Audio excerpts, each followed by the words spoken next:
Couch Casual. Today, we're going to be doing the San Francisco 49ers 2025 season preview. If you're new, make sure to subscribe. It helps the channel out so much. So make sure you hit the subscribe if you want to. You don't have to, but I'd gladly appreciate it if you did.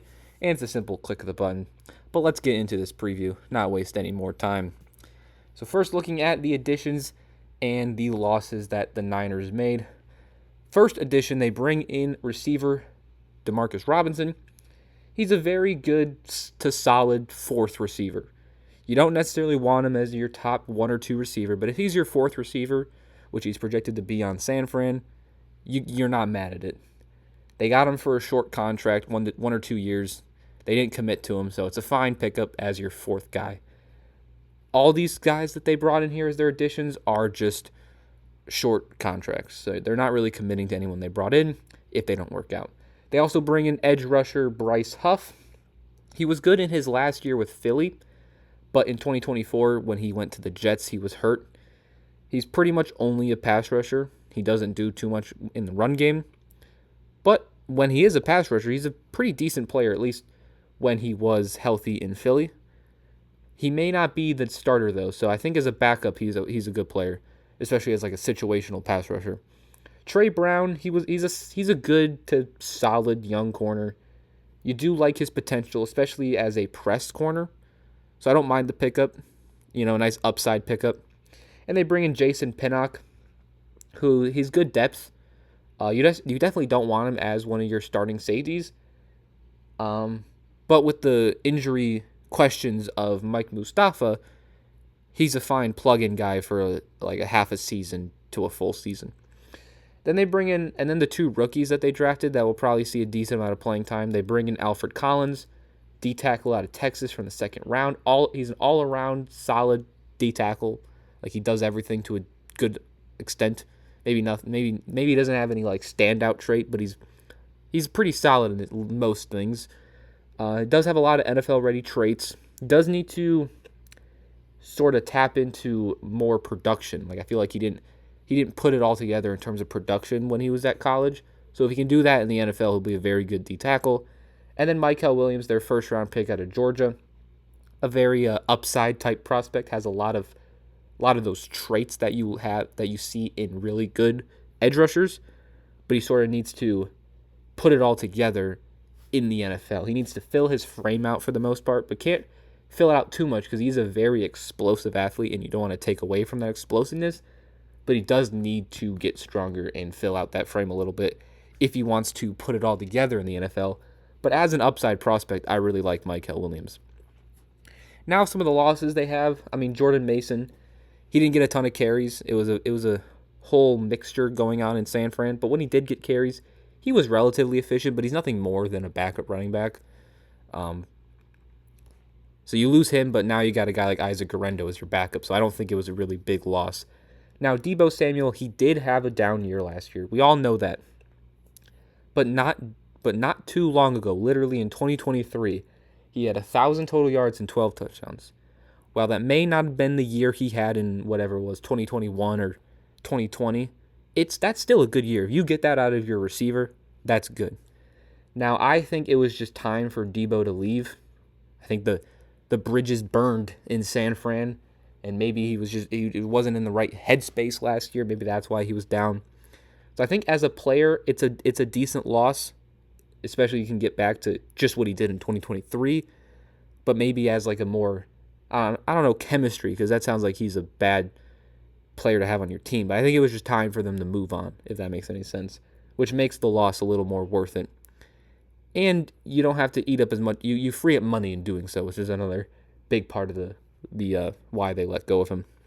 They also lose Aaron Banks. He was just okay last year. He won't give up a ton of sacks. He will give up pressures, but I think I'd rather my linemen give up pressure than sacks. I don't know. So he's an okay guy. He is 27 years old, so he still has room to get better, but I don't think it's a major loss by any means. Leonard Floyd, he's been a very reliable to good pass rusher over the last 5 years. Did get 11 sacks last year, so you are losing 11 sacks. But I think the upside of Mykel Williams and the youth of Mykel Williams I think it's going forward, it was smarter to get the cheaper and more higher upside guy in Michael Williams compared to Leonard Floyd. They lose Dre Greenlaw, and I'm gonna combine Dre Greenlaw and Talanoa Hufanga because they're very similar. Essentially, that when healthy, they are very good.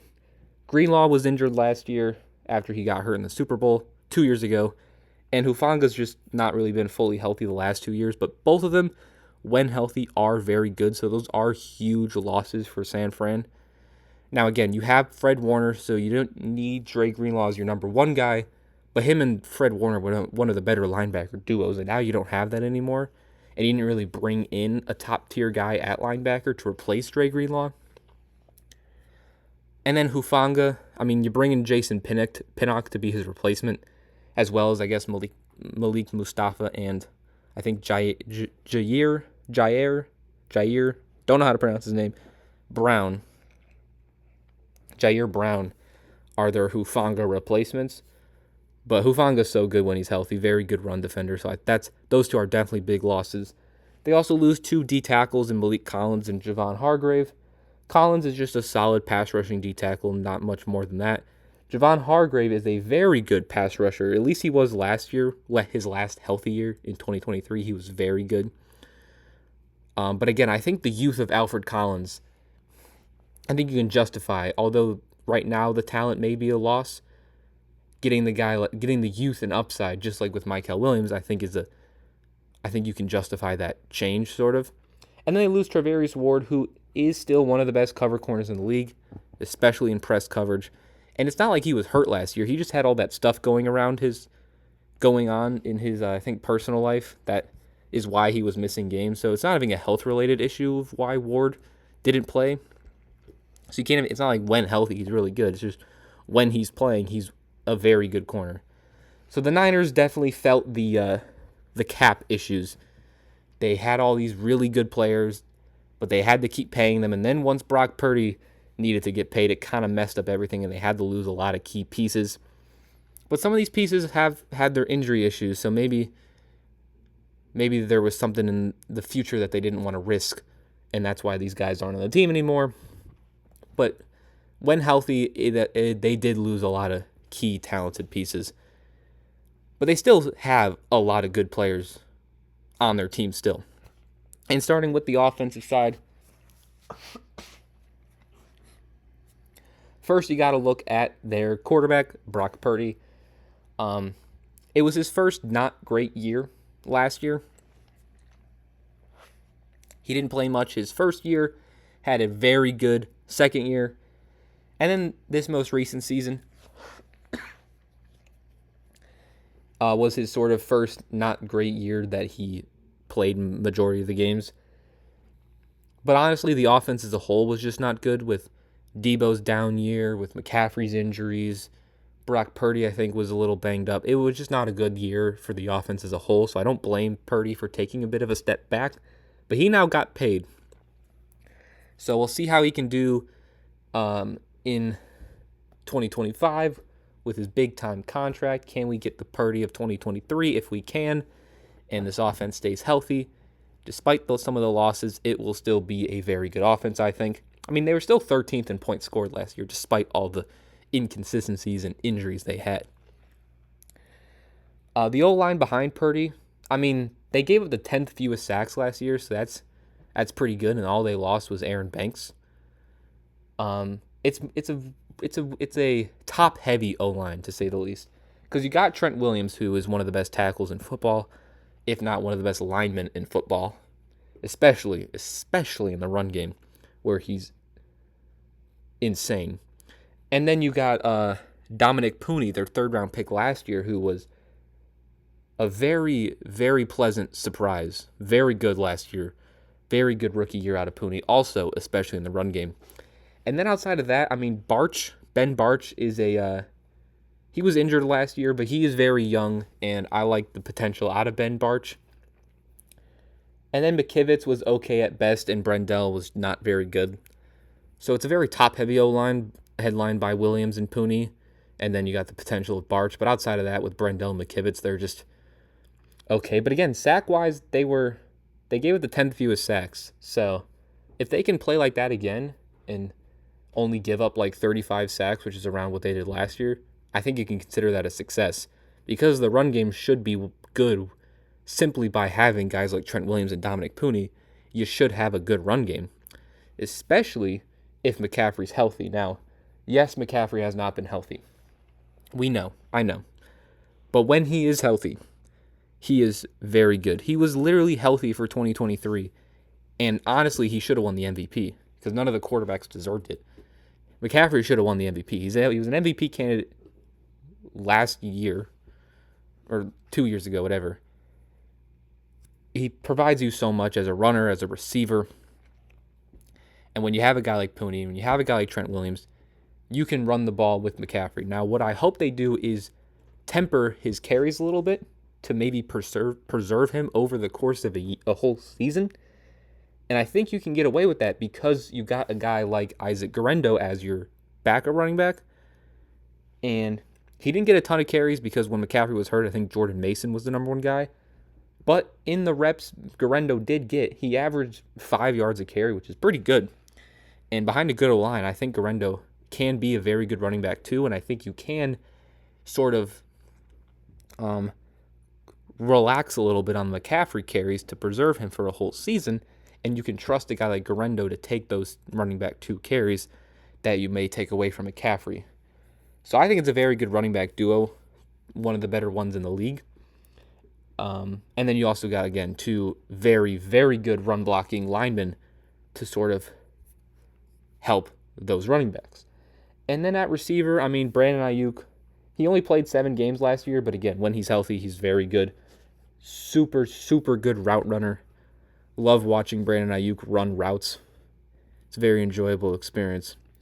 You got Jauan Jennings, who underrated in my opinion. People don't talk about him as much as I think they should. He had that insane game versus the Rams. I think it was 3 touchdowns that he caught. Great hands out of Jauan Jennings, catches almost everything, it feels like. And with a breakout year last year, I think he'll solidify himself as a very good slot receiver. And then the guy they have outside of Aiyuk, instead of Debo, it's Ricky Pearsall now. Didn't play a lot for, reasons in his rookie year. But you saw the flashes that what he did in Florida. You saw those flashes come to life in the NFL last year.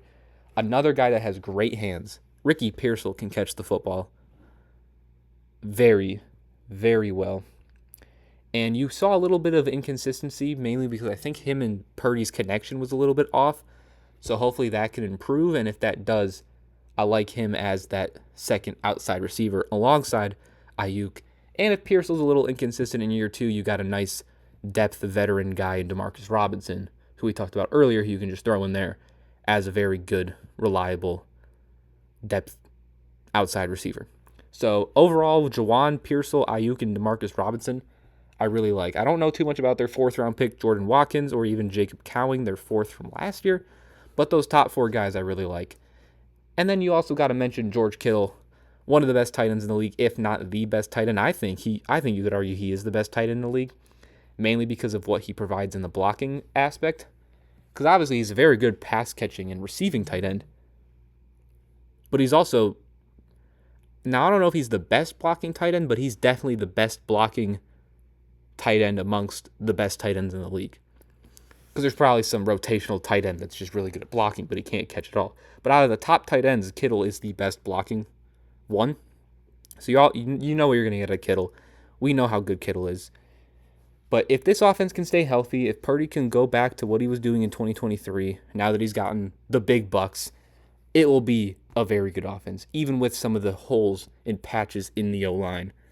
I think when healthy, I didn't even mention Kyle Juszczyk, the best fullback in football. They kind of pump faked him a little bit and cut him and then just brought him back, which is weird. But it's going to be a good offense if they're healthy, no doubt about it. And honestly, I think you can say the same with the defense now. The defense, even if healthy, may take a slight step back just because of the losses of Hufanga and Greenlaw and even Charvarius Ward and Javon Hargrave.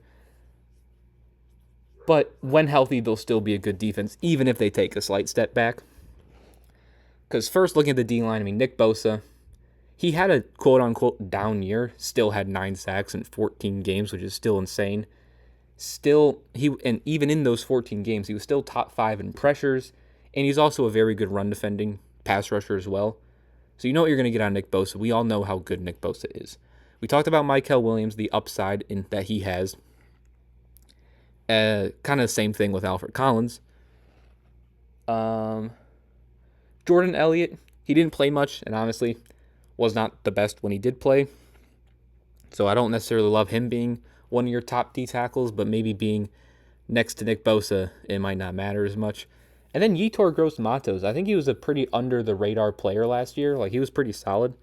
He won an NFL Defensive Player of the Week, NFC Defensive Player of the Week, I think against Chicago. I think he had like 3 sacks. So I like him as a second-tier edge rusher, as well as a guy that can, come in for Mykel Williams here and there. I mean, I think they're backup DNs of Bryce Huff and Yetur Gross-Matos. Now, I can't really say this with certainty, but I think they have one of the better backup DN rooms in the league with Matos and Bryce Huff. Like those are very good D tackles or DNs as your backups. So I think outside of maybe like Jordan Elliott and maybe some inconsistencies that we'll get from guys like Collins or Mykel because they're rookies, I think it could be a solid D line. And honestly, that's pretty much just because Nick Bosa's on it. Looking at the linebackers, I mean, Fred Warner, there's not much to talk about with Fred Warner.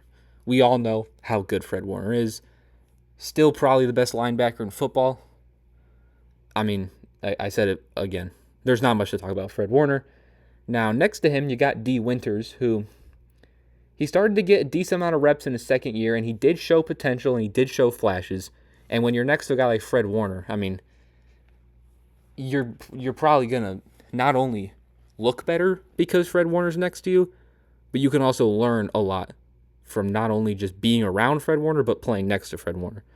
So I think if Dee Winters is that type of player that can really soak up knowledge from an elite talent like Fred Warner, I think he can be very good in the future next to Fred Warner. And then in the secondary, this is where it gets a little bit suspect. Just a little bit. Renardo Green had actually a very good rookie year. He was good with like pass breakups or pass deflections or whatever. I think it was him where I saw he like set the Niners rookie record in a season with most PBUs. Something like that. So I like Renardo Green. Jair Brown, their strong safety. Another good young player, great in the run game. Showed a lot in his first year playing. The first year he played a lot, he showed that he could continue to get more reps and continue to be a potential starting strong safety. Mike Mustafa had a very good rookie year, but he might be out for either the beginning of 2025 or the entirety of 2025 with the ACL injury he suffered, I think in the last week of the season, which is awful because they weren't even in the playoffs. But that's why you bring in a guy like Jason Pinnock, who can probably be a quality backup safety / starter for a temporary amount of time. And they also bring in Richie Grant, who has been in the league for a little bit now too. So overall, that safety room, I mean, if Mustafa's out for the majority of the year, it's just an okay safety room with some potential. Continuing on the corners, again, I mentioned Renardo Green. I really liked what he showed in his rookie year. Trey Brown, we talked about him. They brought him in the offseason, another just good, solid young corner with good potential. So you already got 2 guys with decent potential in Trey Brown and Renardo Green. Diamador Lenore, he is entering his 5th year. And he's only 26. And he's a very good cover corner. I really liked Diamador Lenore. So I know I said the secondary can be kind of suspect, but they had a decent pass defense last year. Now, they did lose Hufanga, but Hufanga didn't really play much for them last year, so And when comparing to last year, they didn't really make many changes. They kind of just swapped Ward out for Trey Brown, but Ward also didn't play a ton last year.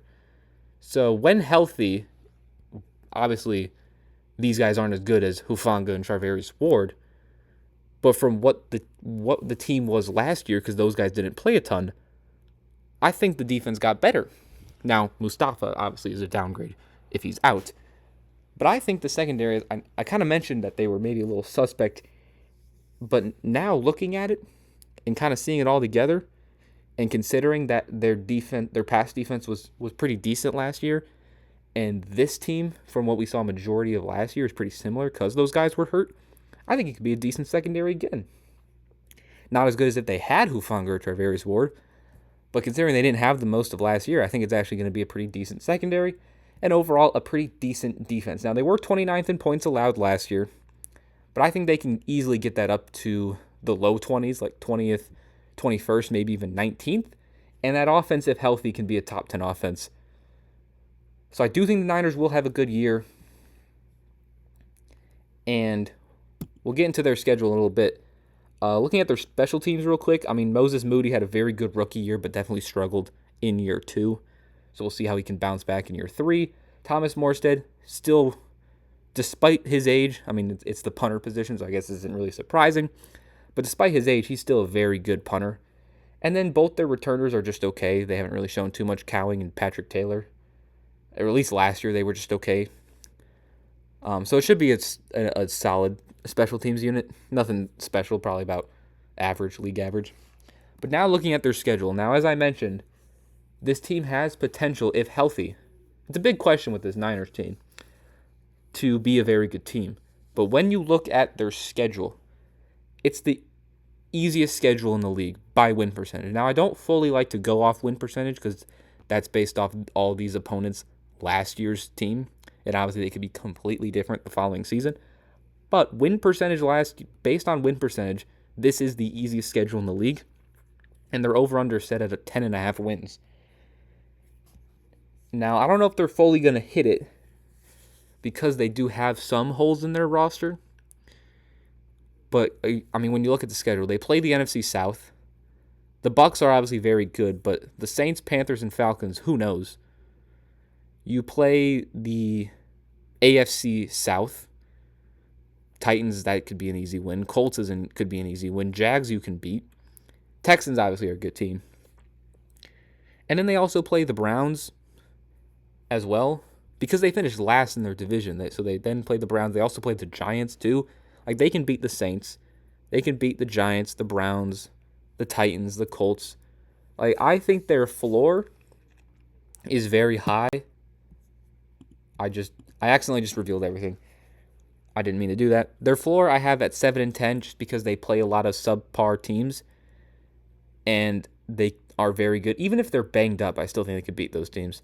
And then their ceiling more determines their health and how they can. Because I think they don't need to be fully healthy to beat a lot of these teams. But if they want to beat teams like the Rams and the Seahawks and the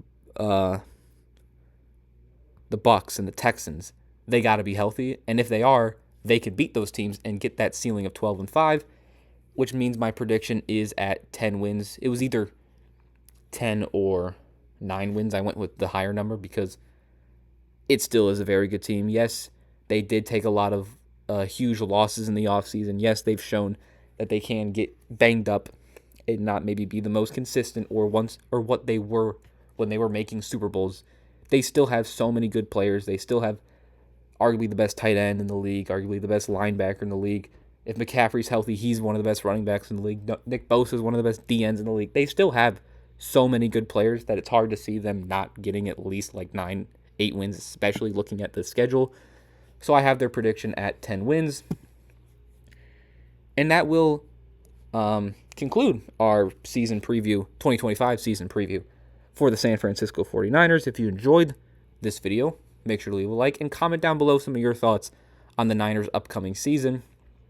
I feel like it's a very controversial team, the Niners. So I want to know your guys' opinions on the Niners.